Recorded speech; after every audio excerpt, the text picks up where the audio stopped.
I think a couple of the things that have to happen, we need to find interoperability among blockchains. And I know Polkadot is attempting that. And so we're watching that very carefully because we need tokens, NFTs, to be able to jump from one blockchain to another, to participate in different games or auctions or what have you. So that there's that infrastructure that has to be built, and it is being built. Did a study for institutional investors around the correlations between and among the various asset classes, and it's up on our site. I think we did it in 2020, and at least back then, the correlations were extremely low with every asset class. The highest was 0.34 with real estate, believe it or not. Now, the one time you will see the Bitcoin, the crypto markets highly correlated to equity markets is when there's a serious risk off. For example, I believe it was late 2018, 19, early 19, hedge funds, they were very involved with crypto, and they were in very illiquid positions. So what was the most liquid of their positions? It was Bitcoin. So Bitcoin acted just like the stock market. But for the most part, other than during those times when, when funds are too leveraged over their skis in exposure to any one market, you will see those occasional, we call them correlation to one, moments, but they're usually at extremes and they're usually near the lows. You mentioned the metaverse earlier. Do you have a sense of how quickly the metaverse, perhaps you could explain your understanding of what the metaverse is, how quickly that is likely to come upon us? One of our attendees mentions that on the Q&A that South Korea is doing a particularly strong job in this area. What are they doing that we are not doing? Yes. Well, first of all, let's describe a little bit more when we talk about NFTs, especially non-fungible tokens. So I'll explain this a little bit like I did the monetary system. So first, private, global, again, rules-based property rights system.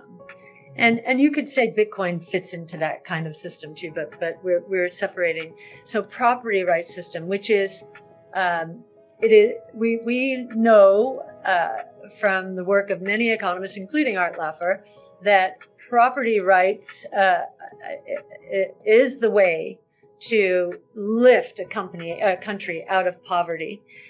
So this is a very noble concept. I think a couple of the things that have to happen, we need to find interoperability among blockchains. And I know Polkadot is attempting that. And so we're watching that very carefully because we need tokens, NFTs, to be able to jump from one blockchain to another, to participate in different games or auctions or what have you. So there's that infrastructure that has to be built, and it is being built. And as far as South Korea, we did discuss just the other day something. They have surpassed us. It might have been an NFT marketplace. I can't remember what it was. I always, whenever South Korea puts its mind to getting into a new technology, they are fearsome competitors. So it's slipping my mind how South Korea surpassed us. But I know that Axie Infinity, I believe the founders were South Korean, but the biggest uptake was in the Philippines and other countries. So I'm going to have to take a buy on this one. From our earliest days in speaking with regulators, both state and local, state, because we have 50 states, each has regulators, and the federal. We have, I think, 6 financial regulators. My first impression, listening to them describing what we were trying to understand and what they thought, was that no regulator wants to be blamed for preventing the U.S. from the next big thing, the next internet. And I still think that's true, but I do think we need some regulation. There is a lot of fraud taking place. We need some protection. I will say the other thing, though, this movement towards higher thresholds for accredited investors is really rubbing new investors, the likes of whom are in our funds, the wrong way. You should have to prove, perhaps, your knowledge of the risks as opposed to have a certain income or asset threshold before you can be allowed to participate in certain markets. I'm just throwing that out there as well, because that's another regulatory conundrum when it comes to innovation. Because in my book, the most accredited investors in our funds are these young people who really know our research and are passionate about following it and are using the technologies, as opposed to those with the higher income levels, which really don't know much. They're very index driven. Could proper regulation increase confidence in cryptocurrency, maybe iron out some of the trading and blockchain infrastructure glitches, and perhaps attract even more investment into cryptocurrency? Or do you think it'll have a negative and dampening effect? Well, it depends on the country. Some countries want to stamp it out, right? Other companies want to invite it. And that's been a good tension if you believe in free markets and not too much regulation. It's been a good tension for our own regulators. They see other countries, Singapore, Australia, UK, eager to bring, and UK especially after Brexit, eager to bring innovation into their countries. So it does put a bit of a brake on our regulators. I've seen it in other areas. The FAA, when we first started the company in 2014, said drones weren't going to be a consideration for years. So Amazon took its drones over to India and Australia and Hong Kong and so forth, and the FAA saw the light. I think the same thing is happening with crypto. We've gotten to know some of the regulators, and I'm very impressed at what they know and the technology DNA they are bringing into the discussion at the SEC. Gary Gensler at the SEC, having been he'd been at MIT, working, I think he was a professor in the blockchain space. He sees the power of the technology. And I think at the end of the day, he wants to regulate it, but regulate it in a way that it leads to great success for the United States in this new area of innovation. Do you have a view on Jack Dorsey's concept for block organizing a distributed Bitcoin mining operation in every home?